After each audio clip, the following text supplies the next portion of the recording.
Um, our presentation is now recording, and you have joined the Renewable Heat Now Power Hour. Welcome. On tonight's agenda, we will do a review of who Renewable Heat Now is, the New York Heat Act, talk about the GAP Fund, give folks an update on what the latest is in Albany and our insights to getting these important bills across the finish line.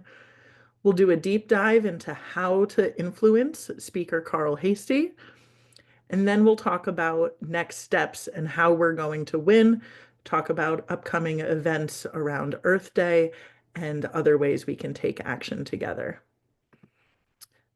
So Renewable Heat Now focuses on the building sector. We're a campaign of dozens of organizations that have come together to focus on the building sector because buildings are New York's largest source of greenhouse gas emissions. And so Renewable Heat Now works to decarbonize our buildings or help us move off fossil fuels so that we can create a renewable future where we heat our homes instead with electricity and get rid of the gas fracking and distribution system. And key to doing that is the New York Heat Act. This is our top climate and energy affordability bill. HEAT Act is actually an anagram. It stands for Home Energy Affordability, Affordable Transition. And it's crucial legislation for addressing energy affordability, improving health, and reducing greenhouse gas emissions from buildings. So that has been our main priority for the last few years. And I believe I'm passing it now to Lisa to talk a little bit more about New York Heat and why we need it so badly. Thanks so much, Laura. Next slide, please. So I just want to tell a little story about New York Heat. Every time we have a power hour, we love to educate everybody a little bit more about this bill and why it's important. Because it's quite something to understand the utility gas system and how we got to where we are today. And I have been studying this for a long time, and I'm still always learning. So I just got back from an interesting conference where we were really looking into this, and I learned that what's happening today hasn't always been happening. The utilities are sort of making a land grab of replacing gas pipe that's in the ground. And they've been accelerating the pace at which they replace these pipes. And as you can see from this graph, this one is national, and they're planning to continue to accelerate the rate at which they replace these pipes. And this might actually sound like a good idea, like old pipes are dangerous, they might leak, it's important to replace them. So what's the problem here? Um, well, let's look at this a little bit more closely. Next slide, please. So this is the amount that was spent on gas pipe replacement by all the different utilities in 2022 and 2023. And as you can see, it was about $2 billion in 2 years for what they call leak prone pipe. That just means old pipe. It doesn't necessarily mean it's dangerous or leaking. It's just older pipe. And about $400 million for extending pipe to new customers. And all of that spending is something that these gas utilities love to do because they get a guaranteed rate of return on the infrastructure that they put in. They actually don't make money from selling you the gas. They make money from building this infrastructure. So they are strongly incentivized to keep expanding the gas system and to keep replacing pipe.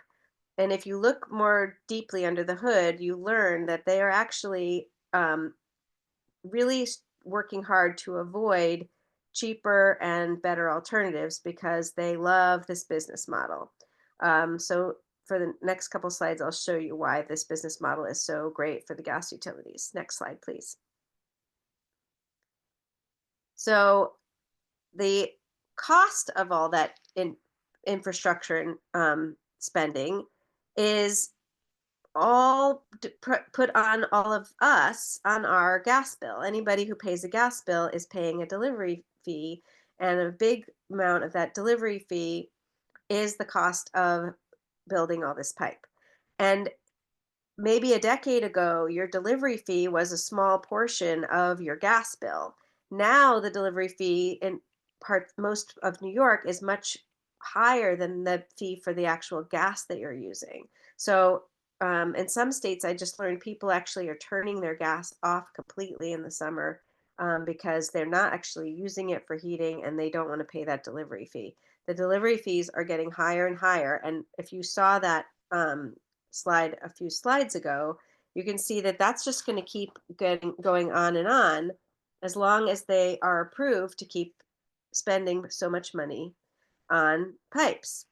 Well, the New York Heat Act is the only thing that can stop this because when you complain about this to the utility regulators, they say, well, the utilities are obliged to do this work and they're obliged to provide gas service. And so we keep approving these rate hikes. And let's see the next slide and see what happens as we do this. So the utilities profits, this is actually not a very clean story because this is their electricity and gas profits. And we don't have slides that have teased out what's just the gas profits, but you can see that that the utilities are more profitable over time, far more profitable in some cases if you look at Central Hudson. And we believe most of that additional profit is from laying gas pipe that is, put on your bill. The cost of it is put on your bill, but the shareholders, the utility shareholders, make all the profits. So they're basically fleecing us by putting in all this gas pipe. And they are accelerating the rate of putting in this gas pipe because they are worried that we're going to stop them from doing this, and their cash cow is going to be taken away. So, and there's this Switchbox study, which I'm going to get Juan Pablo, who did Velez from Switchbox, to present to you guys next month if I can, that shows even if we just looked at a small portion of the planned leak-prone pipe replacement in New York and got the utilities to invest in upgrading people's homes and giving them heat pumps and new appliances instead,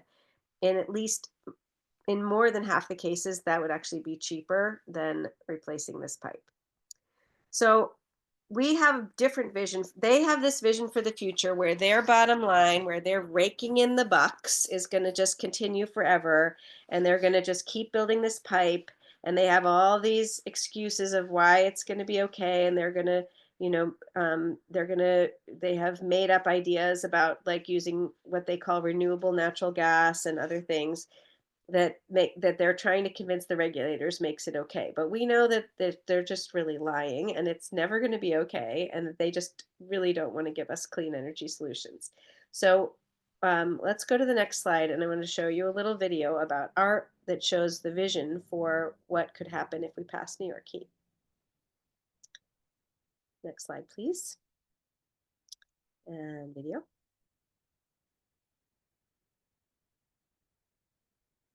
I don't think we're hearing this sound. News at 5. See this line? It's actually the border between the Bronx and Mount Vernon. How that allowed this homeowner to get all of her appliances replaced to electric for free, and how it can affect your utility bill potentially. Well, here's something that'll grab your attention. All new high-efficiency appliances for free. Okay. Thanks to Con Ed. But some customers are skeptical. They want to know, is it really going to save them money? Pix 11's James Ford is in Yonkers right now. For some, I heard it's electric. James? All of this is where work crews are replacing a natural gas line, but all of this is actually more expensive than what some people in this program receive. It may look like she's boiling an egg like she does every morning. I love it. But what you see Bernice Jones doing is also a radical change to her home, her community, and the environment. I was like a little skeptical about the whole thing, and especially when they said, you know, it would be free. Yes, free. She's talking about a program called Electric Advantage, in which Con Ed replaced nearly all of her appliances with state-of-the-art electric ones. That stove, for instance, uses induction technology to heat things. It's much better than my gas stove. It's no heat, so it's no longer hot in the kitchen. That's just the beginning. This electric water heater replaced her old boiler, and in 4 rooms, she got heat pumps. The program also did this, completely insulated her 2-family home. This is the border separating Mount Vernon from the Bronx. And because she lives at the end of an old natural gas line in the Bronx, it made her eligible. It's actually beneficial for the utility to encourage these types of things over time because it is expensive to replace big pipelines. Columbia Climate School energy expert Melissa Lott explains why utilities do this. In Ms. Jones's case, all new electric appliances were cheaper than replacing the old gas line that ran to the Bronx border. But it's all over the country. These types of trends are coming up, but Con Ed is still leading on a lot of it. Only a few hundred customers are eligible for its program, but it's providing incentives for you to get many of the things Ms. Jones got. That are available to all customers. So this is a great example that, homes like this, older homes, this is really good for them. Con Ed says the home insulation she got is the most helpful for energy efficiency, but everything she received, there are those financial incentives for. You can learn more at coned.com/clean heat. Reporting from Yonkers, I'm James Ford, Pix 11 News. Okay, let's move. So, there are some pilots that have been approved to offer these clean energy alternatives to customers instead of replacing gas pipe. But because we still have the obligation to serve gas in New York, we can't do this in all the places where we're replacing gas pipe or even a large amount of them. So this is sort of the key reason why we wrote the New York Heat Act, why we've been promoting the New York Heat Act, and why we believe so strongly in the New York Heat Act, because the cost savings are, the cost of the gas system is extravagant. The gas utilities plan to keep increasing those costs over time, and we need to really force them through law to invest our money in the clean energy, home energy solutions instead, like Bernice Jones got in the pilot. And other New Yorkers are getting in these small pilots, but we need to scale this out across all the possible places. So I hope you enjoyed that video and that little mini presentation.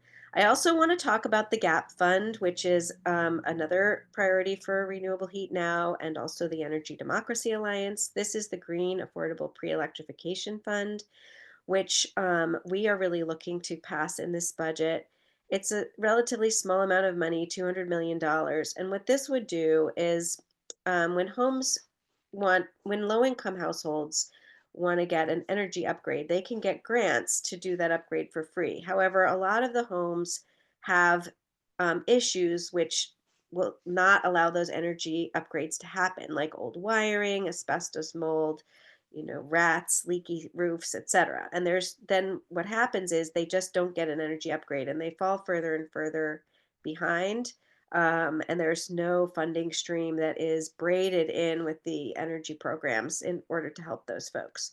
So this bill is alive in budget negotiations. It was in different forms in the Senate and Assembly One House budgets. And so we're strongly advocating to pass this bill as well as the New York Heat Act this year and in the budget. And I'm now going to turn it over to, for the next part of this presentation, to our wonderful friend and member of Renewable Heat Now, Michael Hernandez of Rewiring America, who is deep in those budget negotiations every single day in Albany and sort of can give you guys, we mostly hear work on the outside pressure, but Michael can talk about the inside scoop and what's going on in Albany right now, because and it's very confusing. And that will help us understand how to advocate better. So take it away, Michael. Thanks, Lisa. So budget process. So much of the budget process is set up in our state constitution. The Constitution requires that the agencies in the fall report to the governor what are their needs for their agencies, for their programs for the upcoming year. The governor takes all of those budget calculations as well as policy proposals that the agencies provide to the governor, and she creates what's called the executive budget proposal. That executive budget proposal generally comes out within the first few weeks of January and lays out both a fiscal proposal of like how much should be the state spend in the next year and where their priorities should be, as well as policy, which are often called Article 7 proposals.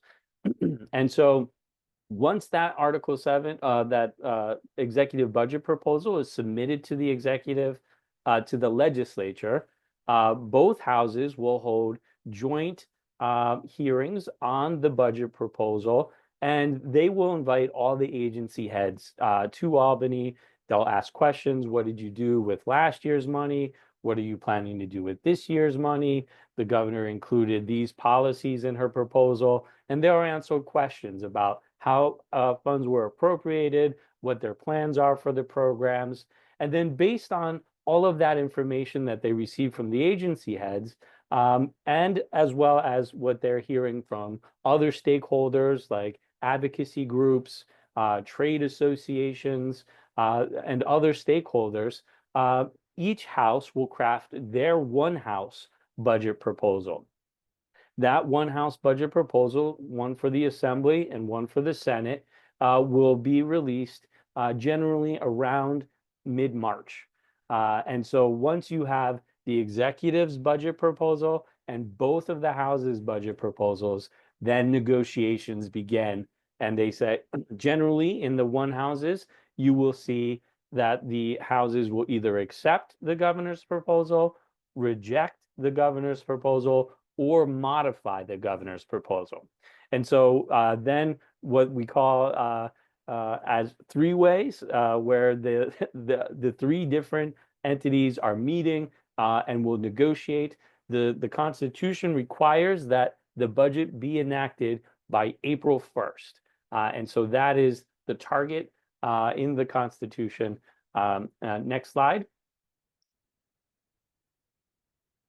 And so you'll see that many of our campaign timelines and tactics are aligned with the constitutional budgetary process. So in the fall, we'll often be advocating and lobbying the executive to include our priorities in her executive budget proposal. We'll also be meeting with the legislature and talking to them about our budget priorities. We'll talk about, we'll do media out campaigns and media hits and op-eds and really try to push so that when the executive budget proposal comes out, our priorities are included in that. We have rallies at the Capitol at the same time that those budget proposals are being considered to support our priorities. And you can see a number of other campaign priorities that are happening during January. We have the State of the State. We're responding to press releases and on what the governor has included in the budget. And then we are really trying to find out intel about how negotiations are happening and encourage that the final enacted budget will include our budget priorities. Next slide, please. Now, when they're negotiating the budget, generally it happens in a number of different ways. Internally, what's happening is that you have three levels of negotiations happening. You have the staff level, where the staff from the Senate, from the Assembly, from the governor's office are all meeting together and they're talking at the staff level table. You also have negotiations happening on a middle level, which are the secretary's table. And so these are the secretaries, these are middle management level decisions being made there. And then you have negotiations happening at the principal level, where you have the governor and the heads of both houses kind of meeting and talking amongst themselves. And so issues will pop up and down between the different tables, and those things are happening internally, while at the same time, externally, stakeholders are doing press conferences, holding rallies, putting pressure on the state to include their budget priorities in that final enacted budget. And so all of those things are kind of happening at the same time to culminate in the final budget. And then next slide, please. Where we are right now in the process is that we're several weeks late from where the budget was supposed to be enacted. And we are New York Heat is still being negotiated. They've really been focused on the top line budgetary issues, and because of those top governor priority issues have not been resolved, they haven't been able to discuss some of these other matters like New York Heat with earnest. So it seems as though we're getting very close to getting compromise on those top line issues, which then means now New York Heat, the GAP fund, all of those things are going to be starting to be discussed and really starting to get negotiations happening. This is a very pivotal night, actually. It seems if we can get resolution on those major budget issues, that the staff and principals will be working throughout the weekend to try to get an enacted budget next week. If we can't get those issues resolved on those top priorities, then it seems like they'll be coming back next week to start over again to see if they can get resolution. So we're hoping that those top line issues get resolved, and the next few days can be really important to getting our issues over the line. I'll pass it to the next speaker to talk about how to do that. Thanks so much, Michael. I'm actually just introducing our next guest speaker. Desma Holcomb is the president of the Hebrew Tabernacle Reform Synagogue, which is part of the Reform Religious Action Center of New York's climate justice campaign. She retired as a labor education director of NYSNA, the New York State Nurses Association, after 43 years as a researcher and educator in white-collar UAW, blue-collar ACTW Unite, and a service sector SEIU 32BJ unions, a lot of unions. But she's been a leader in the movement for lesbian, gay, bisexual, and transgender rights for 35 years. And during the Empire State Pride agendas, New York's successful campaign for marriage equality and transgender rights, she led their statewide ally programs, which was called Pride in My Workplace, Pride in the Pulpit, and Pride in Our Union. So anyway, she's done a lot of great advocacy, and we're thrilled to have her here to talk tonight about how we're going to influence Carl Hastie. I know a lot of folks have been saying, hey, why do I keep calling my assembly member? They're on board already. Don't we need to pressure Hastie?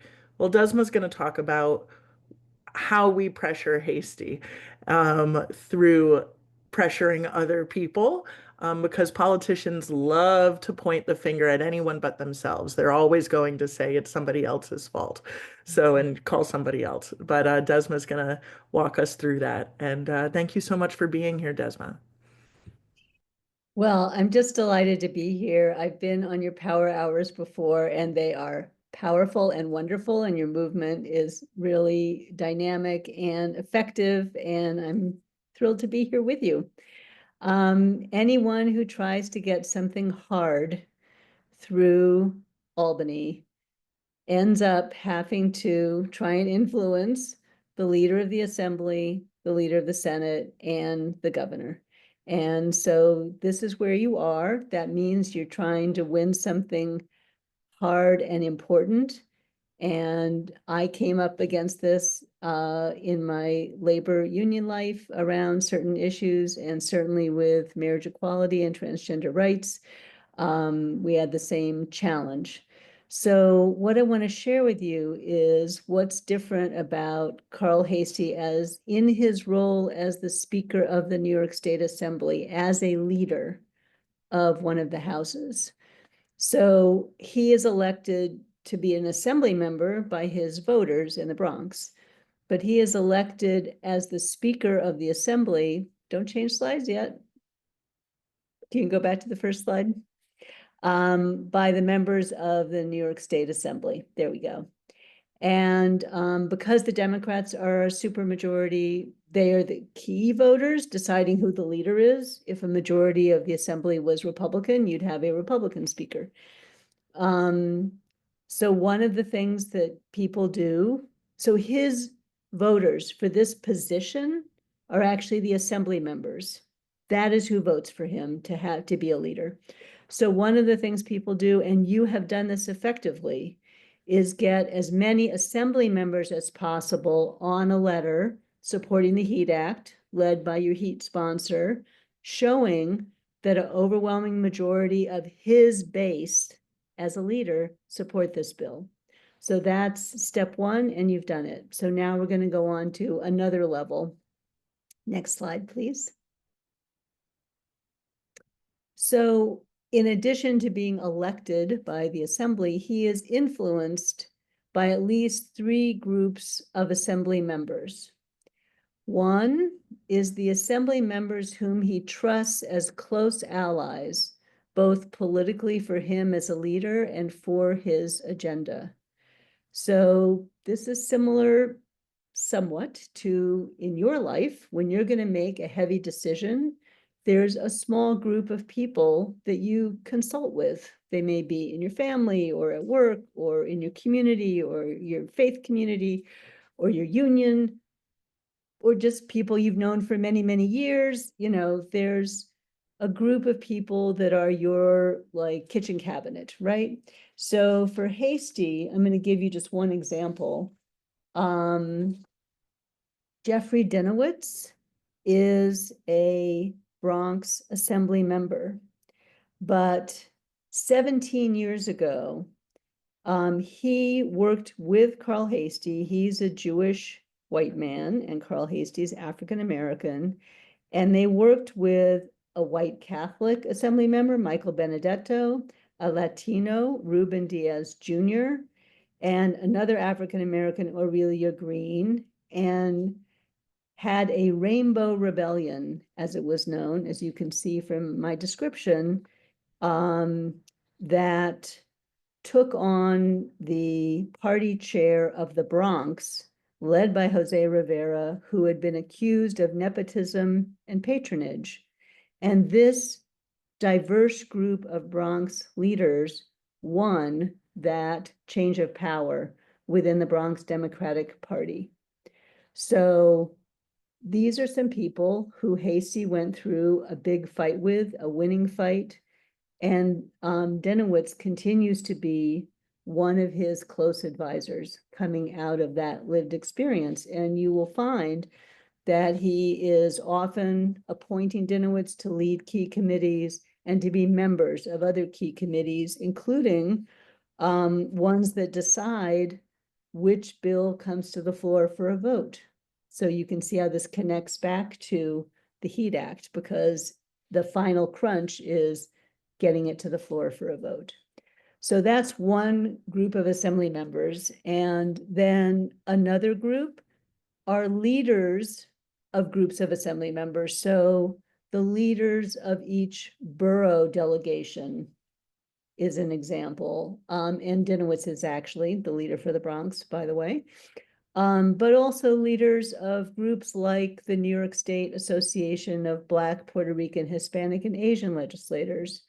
So these are people who can influence a large number of assembly members to, if they are all supporting the HEAT Act and their leader talks to Hastie, he listens to them in a different way because they have a base. And then the third group is what are called the marginal Democratic Assembly members who are in swing districts, who could win or lose the election because the district swings from Republican to Democrat and back again. And so the loss, an electoral loss for those people, could threaten his numbers, his supermajority power. And Western New York and then the Long Island and other suburbs are classical swing areas. So when those people talk to him, they have more influence than the average assembly member. Okay, next slide. Thank you. So how do we influence the influencers? You organize, identify who his kitchen cabinet is, and organize their constituents, their voters, to push those assembly member to advocate with Hasty on heat. And right now, Dinowitz is publicly supporting heat. So there's a mini campaign for his voters to call and say, thank you so much. Please get Hasty on board to put this in the budget since you support this bill. Bonus points, know who influences these key members and advocate with them too. So it goes down the chain of influence. Next page. He is also influenced, as are all top New York State politicians, by the statewide leaders of politically powerful sectors within New York. Faith, the faith sector, the labor movement, community organizations, as a group, as a force, and the business community. So you already are doing this in the sense that you have faith communities and unions and community groups and some supportive businesses in your movement. Over time, if your allies can organize their statewide leaders to support heat, then those leaders can reach out together to someone like Speaker Hasty, and that will have an impact. So on a different bill, the New York RAC, Climate Justice Movement, was working on the Superfund bill. And we had a lot of reform synagogues in support, and we were able to get the elected leader of the New York State Reform Movement to come with some of those clergy and meet with the governor, and was able to get a meeting with the governor because of the prominence of him in this major faith sector. So that's an example. And for marriage equality, we got bishops in the Episcopal Church, and we got, statewide leaders among the Methodists and things like that. So that is, it takes time and it's hard, but leader to leader by sector can also be effective. So good luck and thank you. Thank you so much for that wonderful presentation, Desma, and your insights. You're a fantastic storyteller. I was riveted. Anyway, so I hope that strategy and theory of change of how to influence Hasty resonated with people and opened some eyes. So let's talk next steps of what it looks like to actually do that. Think we can go to the next slide. So it's really important that we do a lot of community events to pressure all of these independent and individual assembly members that can pressure Speaker Hasty. So we're going to talk about upcoming events and plan even more and do lots of phone calls. But first, we have another video to show you. Across New York, we've been holding community events at places like this one, at the Northeast Bronx YMCA. bringing neighbors together to talk about the state of our homes, our health, and our energy bills. Energy bills are rising, and it's not your imagination. Utility companies are charging more. They're spending our money, more than $1 billion a year, for new natural gas pipes that we don't need and don't want. It locks us into higher bills and dirtier air. The New York Heat Act gives us a better way, using that money to pay for new, clean electric heat pumps and induction stoves at no cost to customers instead of spending it on new gas pipes. We're connecting people to the energy resources they need, like bill assistance, energy-efficient appliances, and programs that help insulate your home.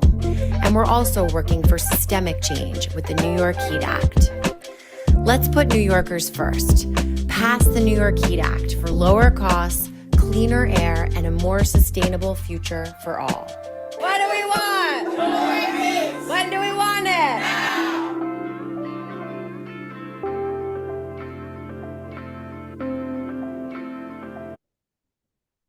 That was so exciting. I really want dancing.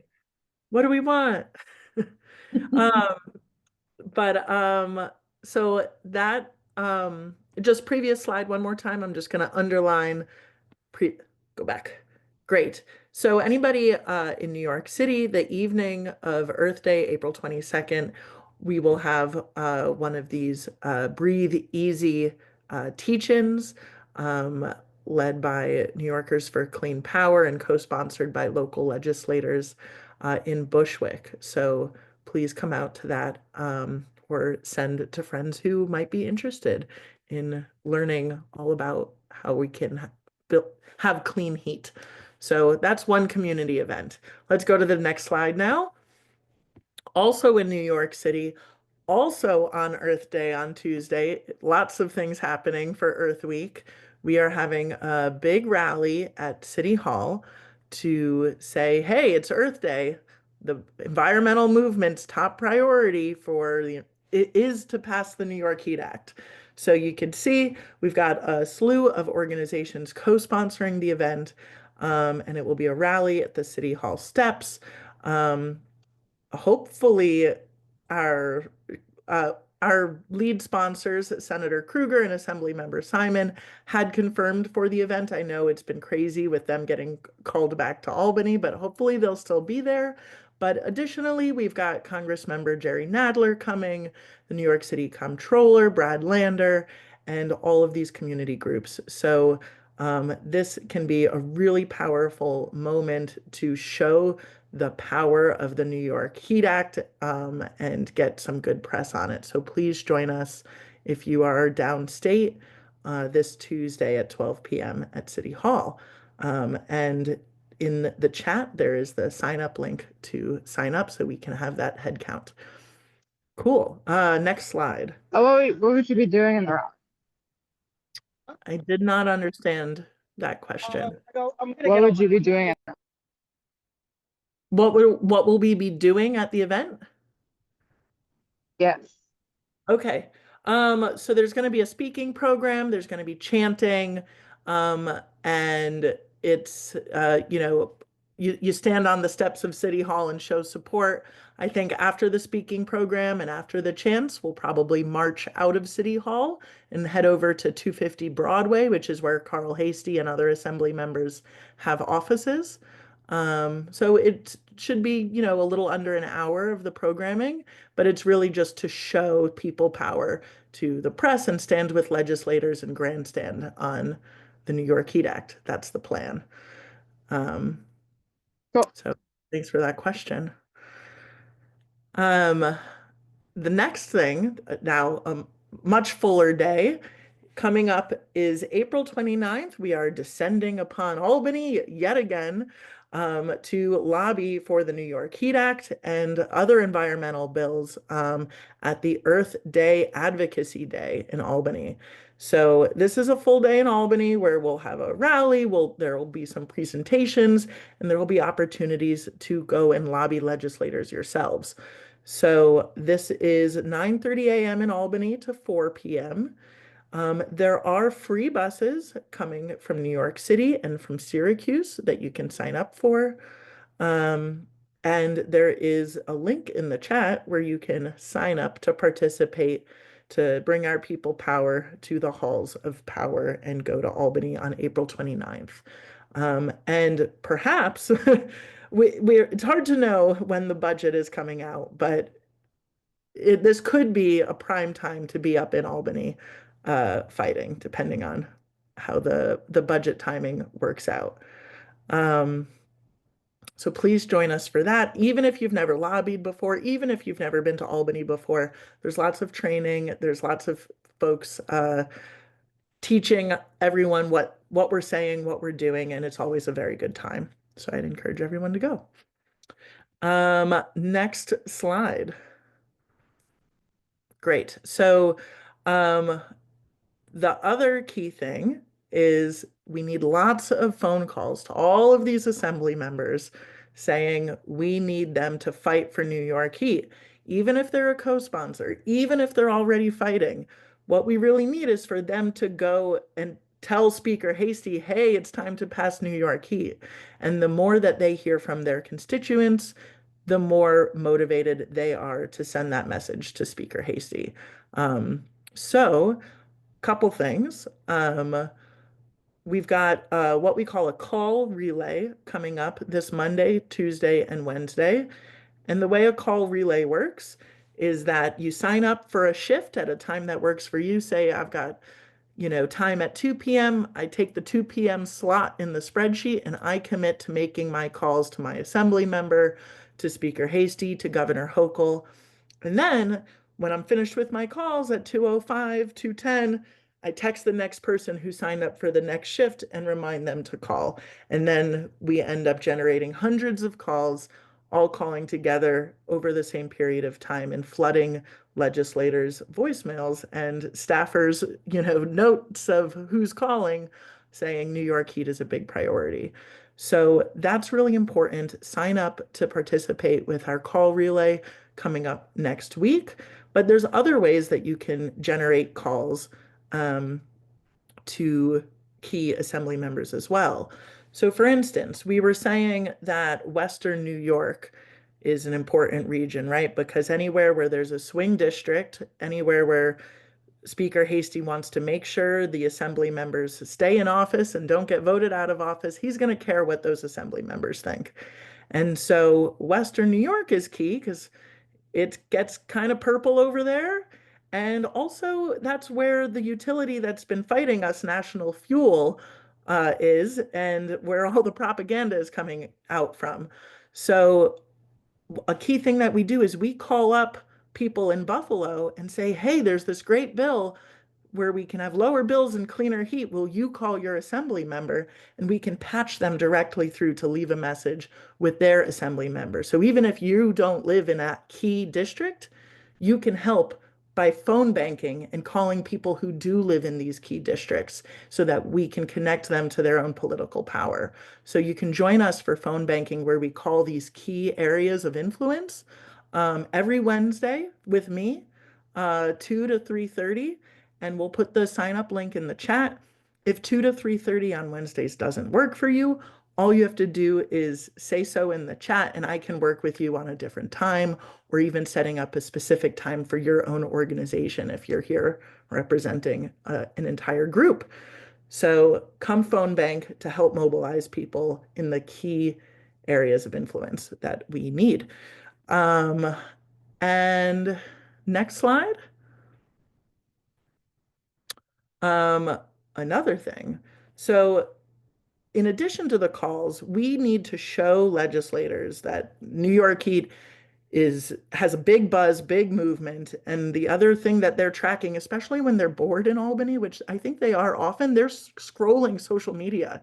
So the more hype for New York Heat on social media that there is, the more that they're saying, oh, okay, there's a real grassroots movement behind this. So we're going to share, Andra just shared in the chat, a document of a slew of social media posts that you just take 3 minutes to go through and give them all likes, give some of them some reshares and hype up the algorithm to show there's all this support online for New York Heat, and that is noticed by legislators. And you don't even have to write your own content if you don't like to draft your own social media.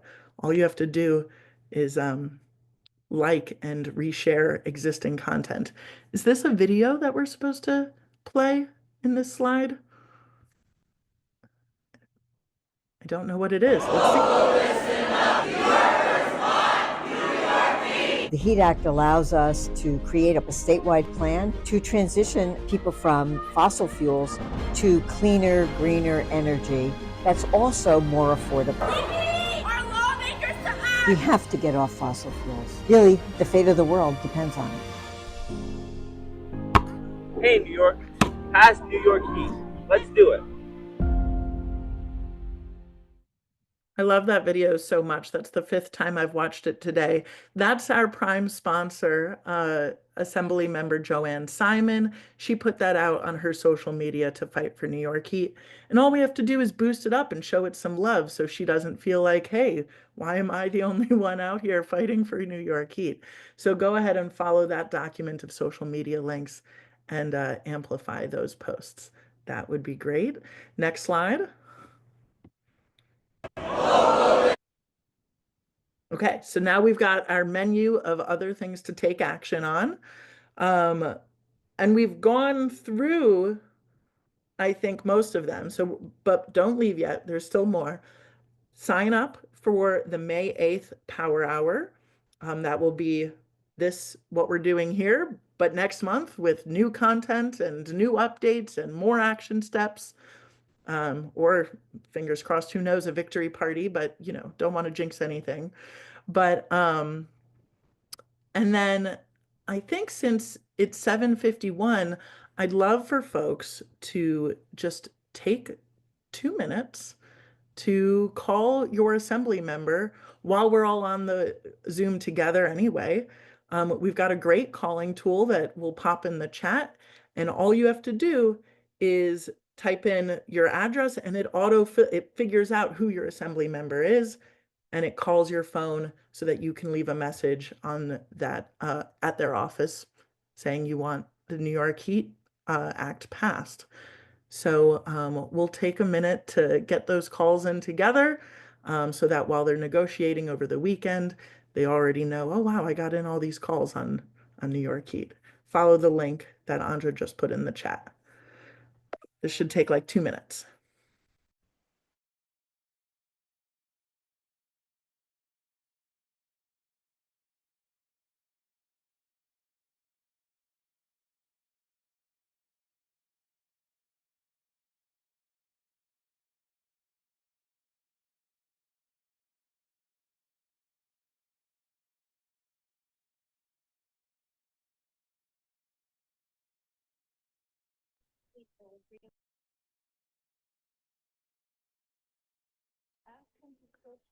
Once you put your number in, you'll hear Lisa talking with instructions.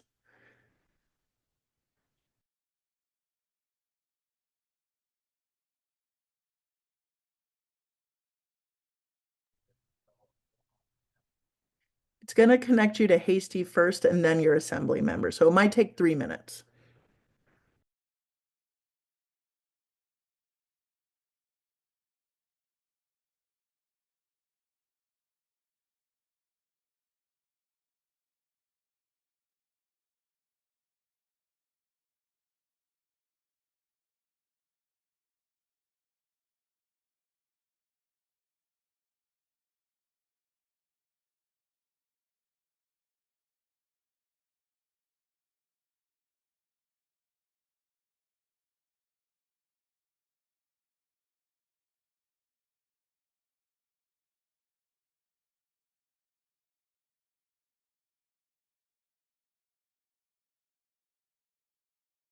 I left my message with Hasty. Now I'm getting connected to my assembly member. Hope everyone else is calling too.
So what does leaving a message before you talk to your representative do?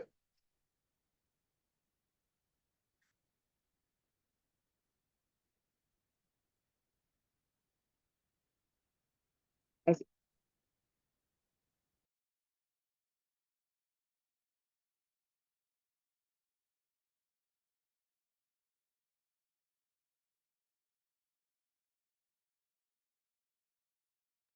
I heard a question, but I was in the middle of leaving my message with my assembly member. I'll answer it in a moment when people are finished Sounds with good.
Hey, hopefully folks are wrapping up their calls. I see still some phones out. Um, but I'll go ahead and I think the question that I heard earlier was what does leaving a voicemail at your assembly member's office do? What it does is it Well, shows, no, that actually wasn't my question. oh, what was it? My question is, what does leaving a voicemail before you get to talk to the person actually do? Sorry, it was mumble.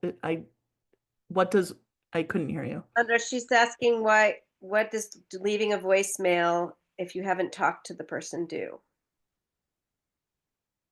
Well, so, okay, if I understand the question correctly, what I was saying was that it allows our legislators to know what the people who vote them into office want them to do and what's important to people in their district.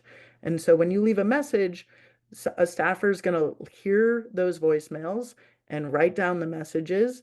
And when they get multiple calls on the same topic from multiple people, they realize that that's a priority in their district and something that they need to deliver for their constituents in order to continue being popular and continue, being in office. So it's just another tool in our toolbox to tell legislators what we want and what we need them to do, in addition to emails and direct lobbying and rallying. But the calls, they're really not used to getting lots of calls on a particular topic. So it only takes a handful of constituents calling to get it on their radar. Oh, okay, this is something I need to take action on. So I hope that clears it up for you a little bit.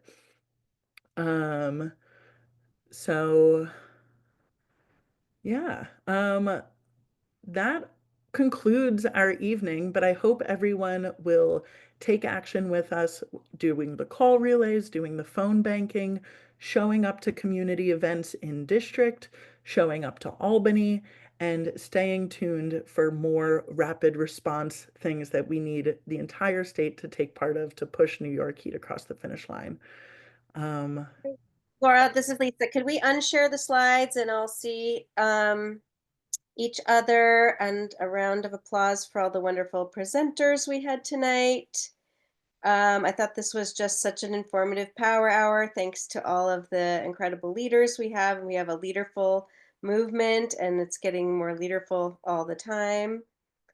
And just thanks so much everybody.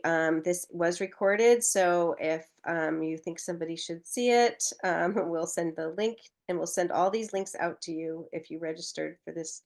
I also just wanted to share we have an online teach-in next week on gas stoves with Assemblymember Szilagyi, who's very powerful member. So it's helpful for her to see all of the interest in gas transition. So please sign up for that. And with the actor Tim Guinea, who's a leader in the Climate Reality Project movement. He gives a great presentation. So sign up for that. And just like this, if you're not free next Wednesday at noon, you'll get the recording. So we hope to see you there. Thanks especially to Laura, Michael, Desma, and Andra, and Jen and Lorenzo from my team who ran the back end. Thank you all for being here, and have a wonderful evening. Thank you.